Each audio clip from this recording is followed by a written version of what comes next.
Hello students, last video में मैंने आपसे कोर्स कंटेंट की बात की थी जिसमें मैंने 11th क्लास के लिए कोर्स बताया था। और आज ये मेरा सेकंड वीडियो है 11th क्लास के लिए जिसमें मैं आर्ट एंड इंट्रोडक्शन बता रही हूँ। सबसे पहला जो क्वेश्चन उठता है वो यही है कि व्हाट इज़ आर्ट। आर्ट क्या है? आर्ट एक टेक्निक है जिसको हम अपने तरीके से बहुत अच्छा और अपनी स्किल्स को पूरे तरीके से यूज़ करके किसी दूसरे के सामने रखते हैं। लाइक हम पूरे दिन में कुछ ना कुछ एक्शन वर्क करते ही हैं। लाइक हमारा चलना, बोलना, खाना, पीना, ये सब हमारे एक्शन वर्क हैं। लेकिन जब हम इन्हीं एक्शन वर्क के साथ अपने इमोशन, अपने एक्सप्रेशन को जोड़ते हैं, कहने का मतलब ये है अगर हम किसी अपने काम को दूसरों के सामने प्रेजेंट करते हैं तो वो हमारी आर्ट कहलाती है। जब हम उसके साथ एक्सप्रेशन के साथ काम करते हैं, हम अपने इमोशंस के साथ काम करते हैं तो वो हमारी आर्ट कहलाती है।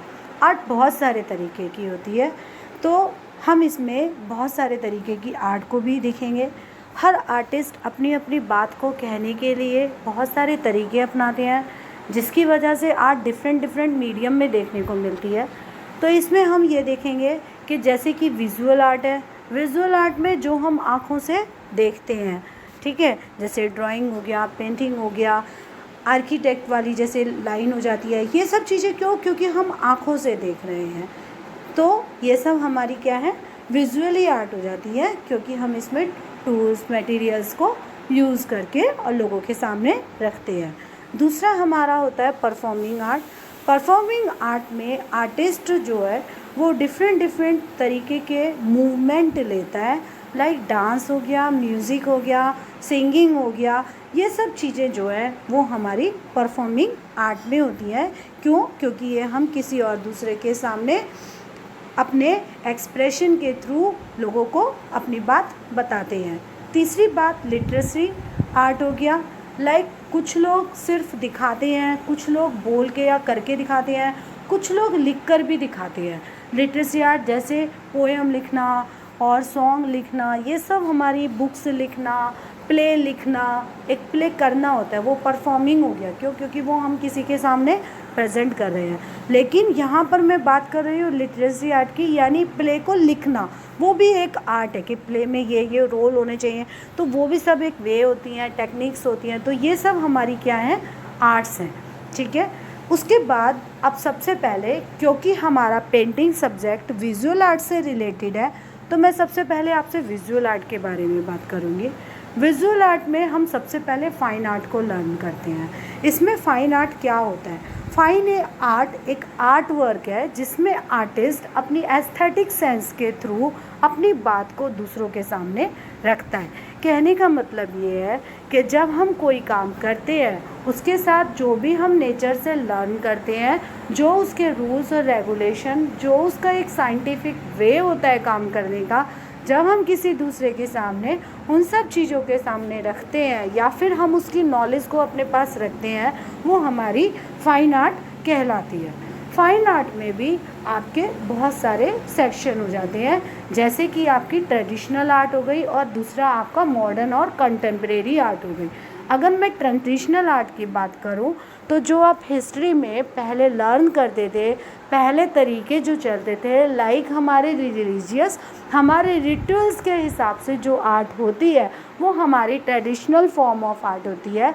लाइक मैं कह सकती हूँ जैसे मधुबनी आर्ट है, और जिस तरीके से वर्ली आर्ट है, तो मधुबनी आर्ट करने के लिए कुछ उनके अपने रूल्स होते हैं जिसको वो तोड़ नहीं सकते, तो वो उसको मधुबनी आर्ट बोलेंगे। हम देखते ही पहचान जाते हैं कि ये मधुबनी आर्ट है, ये वर्ली आर्ट है, इनको हम देखते ही पहचान जाती है। इसके साथ साथ ही हमारी कुछ कॉन्टेम्प्रेरी आर्टिस्ट होती हैं। तो कॉन्टेम्प्रेरी जो हमारी आर्ट होती है इसके अंदर हमारे कोई रूल्स नहीं होते, हम यहाँ पे रूल्स को ब्रेक करते हैं। कॉन्टेम्प्रेरी आर्ट में किसी भी क्रिएटिवनेस के लिए कोई लिमिटेशन नहीं होती है। इसमें आर्टिस्ट अपनी मर्जी के हिसाब से अपने काम करता है, न्यू फॉर्म, न्यू टेक्निक्स को इसमें देता है, काम करता है और लोगों के सामने रखता है, तो वो हमारे कॉन्टेम्प्रेरी आर्टिस्ट हो जाते हैं, या फिर कह सकते हैं कि वो हमारी कॉन्टेम्प्रेरी आर्ट हो जाती है। और दूसरी बात, विजुअल आर्ट में जैसे कि हमारा ड्राइंग हो गया, पेंटिंग हो गया, ये सब चीज़ें जो होती है ये एक कॉपी वर्क नहीं होता है। इसको हम हमेशा कुछ एक नए फॉर्म में रख कर काम करते हैं, इसीलिए इसको हम फाइन आर्ट भी कहते हैं। दूसरी बात, अब हमारे पास कुछ और भी तरीके की आर्ट्स होती हैं, लाइक डेकोरेटिव आर्ट्स। लाइक हम अपने घर में कुछ ना कुछ सामान रखते हैं सजाने के लिए, सिर्फ ओनली उनका कोई यूज़ ऐसा नहीं होता, लेकिन सिर्फ दिखाने के लिए, डेकोरेशन पर्पज़ के लिए हम चीज़ों को यूज़ करते हैं। तो वो सब चीज़ें जो हमारे घर को डेकोरेट करते हैं, हमारे एरिया को डेकोरेट करते हैं, हम उसको डेकोरेटिव आर्ट करते हैं। उसके बाद हम अप्लाइड आर्ट की बात करें तो अप्लाइड आर्ट और कमर्शियल आर्ट में जहाँ पर कुछ हम ऐसे प्रोडक्ट या ऑब्जेक्ट को यूज़ करते हैं जो वो हमें इनकम क्रिएट करते हैं, लाइक हमें उनसे इनकम सोर्सेज पैदा होते हैं, तो वो हमारा कमर्शियल आर्ट हो गया। लाइक मैं अपना कोई प्रोडक्ट सेल करना चाहती हूँ तो मुझे उसके लिए पोस्टर रेडी करना पड़ेगा, एडवर्टाइज बनाना पड़ेगा, एनिमेशन लेना पड़ेगा, ग्राफिक्स करना पड़ेगा। तो ये सब चीज़ें जो आती है वो आपका अप्लाइड आर्ट और कमर्शियल आर्ट में होता है। जैसे आप देख रहे हैं आजकल टैटू आर्ट चल रहा है, लाइक उससे हम कुछ ना कुछ पैसा कमा रहे हैं, इसीलिए हम इसको अप्लाइड आर्ट के नाम से जानते हैं। बच्चे, अगर आप पेंटिंग सब्जेक्ट में जा ही रहे हैं तो कुछ और बातें हैं जो मैं आप लोगों के सामने शेयर कर रही हूँ, जैसे कुछ बातें जो आपको ध्यान में रखना चाहिए। कई बार एग्जामिनर आपसे ऐसे क्वेश्चंस पूछते हैं, what is the meaning of drawing? Okay, so drawing, when you etching your pencil on any surface it is called the drawing। यानी अगर आप किसी सरफेस पर पेंसिल को चलाते हो तो वो हमारी, या एचिंग करते हो या फिर ये कहेंगे पॉइंटिंग करते हो, तो वो सब हमारी क्या कहलाती है? ड्राइंग कहलाती है। दूसरा, पेंटिंग क्या होता है? इम्पोजिंग कलर्स, यानी आप कलर्स मीडियम को जब किसी काम में यूज़ करते हैं तो वो हमारी क्या हो जाती है? पेंटिंग हो जाती है ऑन एनी सरफेस, किसी भी सरफेस पे, लाइक आप कैनवस पे करो, पेपर पर करो, कपड़े पर करो, तो वो हमारी पेंटिंग हो जाती है। इसी तरह से हमारा एक पार्ट होता है स्कल्पचर का भी, क्योंकि फाइन आर्ट में स्कल्पचर भी होता है, तो इसलिए हम यहाँ पर स्कल्पचर के बारे में बात कर रहे हैं। स्कल्पचर में आप कोई एनग्रेविंग करते हैं। एनग्रेविंग क्या होता है? यानी कोई एक चीज़ है, आपने उसको उकेर के बनाया है, यानी कुरेद कर बनाया है, तो वो हमारा एनग्रेविंग हो जाता है। इसी तरीके से ट्रिमिंग हो जाता है, किसी चीज़ को काट छाट के बनाना, वो भी हमारा स्कल्पचर में आ जाता है।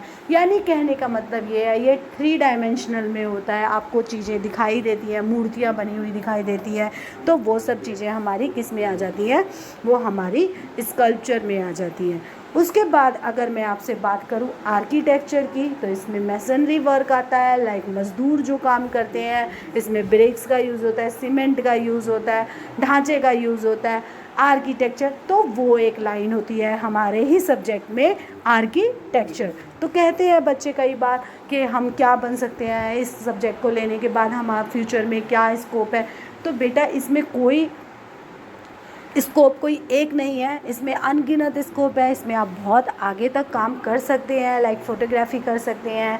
जैसे मैंने आपको अभी बताया, अप्लाइड आर्ट में आपको किसी भी चीज़ को एडवर्टाइज़ करने के लिए आपको अपने प्रोडक्ट को सेल करना पड़ता है, तो प्रोडक्ट को सेल करेंगे, definitely you should have the knowledge to make a photography. तो आपको इसकी फ़ोटोग्राफी की नॉलेज होनी चाहिए।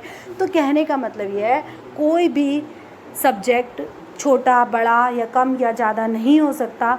उस सब्जेक्ट में अगर आपको रुचि है, आपका इंटरेस्ट है, डेफिनेटली आप उसमें बहुत अच्छा कर सकते हो। उसके बाद में अब जब हम बात करते हैं तो डिफरेंट तरीके होते हैं काम करने के लिए।